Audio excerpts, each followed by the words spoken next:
আর 50 KG মিষ্টি বিলাবো খালি এলাকায়। আপনারা এত আনন্দিত কেন? আমার মেয়ে গোল্ডেন প্লাস পেয়েছে তাই। জি গোল্ডেন পেয়েছে। প্রতি বছর এসএসসি বা এইচএসসি রেজাল্ট প্রকাশের পর দুই ধরনের চিত্র দেখা যায়, কেউ অতি উচ্ছ্বসিত হয়, কেউ হয় অতি বেদনার্ত। এসএসসি পরীক্ষায় ফেল করায় গাইবান্ধা ও বরিশালে 3 জন শিক্ষার্থী আত্মহত্যা করেছে এবং কাঙ্ক্ষিত ফল না পাওয়ায় 2 দিনে 9 শিক্ষার্থী আত্মহত্যার খবর পাওয়া গেছে। রেজাল্ট ভালো না হলে অনেকে আত্মহত্যা পর্যন্ত করে, বিষয়টাকে আপনি কিভাবে মূল্যায়ন করবেন? খুবই গুরুত্বপূর্ণ একটি প্রশ্ন। দিন যত অতিবাহিত হচ্ছে এ ধরনের চিত্র, এ ধরনের ছবি আমাদের সামনে তত বেশি পরিমাণে ভেসে উঠছে। এই চিত্র মূলত আমাদের সমাজের একটি সংকট গভীর থেকে গভীরতর হওয়ার আলামত এবং ইঙ্গিত বহন করে। আর সেটি হলো, আমরা ধীরে ধীরে বস্তুবাদী ধ্যান ধারণার মোড়কে নিজেদেরকে আমরা আবদ্ধ করে ফেলছি এবং আমরা ক্যারিয়ারের যে পাইপলাইন আছে এটার মধ্যে নিজেদেরকে প্রবেশ করে ফেলছি। আমরা যেন বস্তুবাদী ধ্যান ধারণার মধ্যে ঢুকে আখিরাতের প্রতি বিশ্বাস, আল্লাহর প্রতি আস্থা, ভরসা, এই বিষয়গুলো থেকে আমরা আস্তে আস্তে দূরে সরে যাচ্ছি। এটি মূলত প্রমাণিত হয় আমাদের পার্থিব ছোট বড় কোনো অর্জনে অতি উল্লাস দেখে। প্রতি বছর যখন এসএসসি, এইচএসসি বা সমমানের পরীক্ষাগুলোর ফলাফল প্রকাশ হয়, তখন শিক্ষার্থীদের যে উচ্ছ্বাস, উল্লাস, একটা পর্যায় পর্যন্ত আনন্দ, উৎসব বা উল্লাস, এটা তো অবশ্যই যৌক্তিক এবং গ্রহণযোগ্য, কিন্তু অতি উল্লাসের যে চিত্রগুলো আমরা বিভিন্ন সময় দেখতে পাই, কোনো কোনো ক্ষেত্রে শিক্ষার্থীদের মায়েদের যে অতি উল্লাসী মনোভাব বিভিন্ন মিডিয়ার মাধ্যমে ফুটে ওঠে, সেটা সত্যি চিন্তা করার মতো বিষয়। প্রথম কথা হলো, একজন ইমানদারের কাছে পার্থিব কোনো অর্জনই আসলে তার চির সুখের নিশ্চয়তা তাকে এনে দেয় না, যার কারণে তিনি আনন্দিত হবেন, কিন্তু আনন্দে আত্মহারা হওয়ার সুযোগ তার নেই। কারণ আমরা জানি প্রত্যেকটা আনন্দের পরেই আবার বেদনা আমার জন্য অপেক্ষা করতে পারে। পক্ষান্তরে কোনো একটা অর্জন যদি আমার নাও হয়, তাহলে ভেঙে পড়ে নিজেকে একেবারে আত্মহত্যার দ্বারপ্রান্তে নিয়ে পৌঁছানো, সেটা কোনো ইমানদারের সঙ্গে যায় না, সেটা কোনো বাস্তববাদী মানুষের সঙ্গে যায় না। কারণ কোনো অর্জন আমার না হলেই আমার সব শেষ হয়ে যাওয়া নিশ্চিত করে না।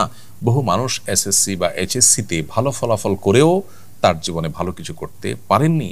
আবার অনেকে এসএসসি বা এইচএসসিতে ভালো কোনো ফলাফল না করেও জীবনে অনেক ভালো কিছু করতে পেরেছেন।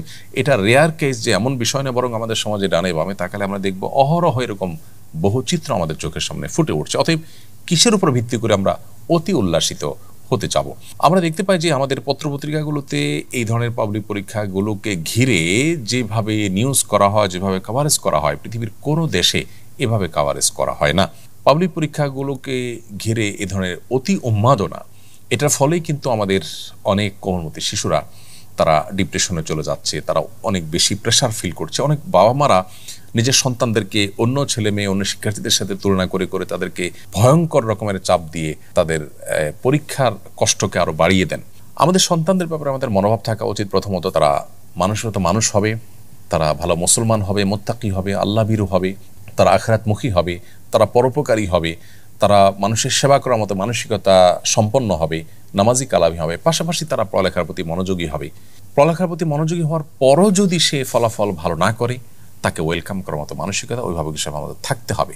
তাহলে সেক্ষেত্রে সন্তানরা ডিপ্রেশনের হাত থেকে রক্ষা পাবে। আর না হলে পশ্চিমাদের মতো আমাদের সন্তানরাও ডিপ্রেসড হয়ে অল্প বয়সে তারা আত্মহত্যার পথে পা আরও বেশি পরিমাণে বাড়াবে। অতএব এই যে অতি আনন্দিত হওয়া কিংবা অতি বেদনায় ভেঙে পড়া, এই জায়গাটা থেকে বের হয়ে আসার জন্য আমাদের মিডিয়াগুলোরও দায়িত্বশীল ভূমিকা রাখা দরকার এবং অভিভাবকদের দিনী চেতনা বৃদ্ধি করা দরকার। আমাদের সন্তানদেরকে মানুষ মতো মানুষ হিসেবে গড়ে তোলার জন্য আমাদের মানসিকতার পরিবর্তন করা জরুরি। আল্লাহ তাআলা কোরআনে কারিমে বলেছেন, ইন্নাহু লা ইউহিব্বুল ফারিহিন। আল্লাহ তাআলা অতি উল্লাসকারীদেরকে পছন্দ করেন না। আবার আল্লাহ এও বলেছেন, ওয়ালা ইয়াইআস মির রাহমাতিল্লাহিল কওমুল কাফিরুন। আল্লাহর রহমত থেকে অবিশ্বাসীর ছাড়া আর কেউ নিরাশ হয় না। অতএব আল্লাহর রহমত থেকে একেবারে আশাহত হয়ে যাওয়া না, আমার এসএসসি ভালো ফলাফল হলো না, এইচএসসি ভালো ফলাফল হলো না, মানে আমার জীবন শেষ হয়ে গেল, এরকম নৈরাশ্য এটা কোনো ইমানদারের সাথে যায় না। এই লেভেলের নৈরাশ্য যেন আমাদেরকে কখনো গ্রাস না করে, বরং দেয়ালে পিঠ থেকে গেলেও আল্লাহ তাআলা এখান থেকে আমাকে সফলতার পরম উচ্চতায় নিয়ে যেতে পারেন, সে বিশ্বাস আমার মধ্যে থাকতে হবে। প্রিয় নবী সাল্লাল্লাহু আলাইহি সাল্লাম দুনিয়াতে মায়ের মুখ দেখার আগেই নিজের প্রিয় বাবাকে হারিয়েছেন, মায়ের স্নেহ মমতা পাওয়ার আগেই মাকে হারিয়েছেন, এরপর একের পর এক অভিভাবক, দাদা, চাচা সবাইকে হারিয়েছেন। তারপরও তিনি অতি স্বল্পতম সময়ের মধ্যে তার আদর্শকে পৃথিবীতে বাস্তবায়ন করেছেন সবচেয়ে বলিষ্ঠভাবে। পৃথিবীর সবচেয়ে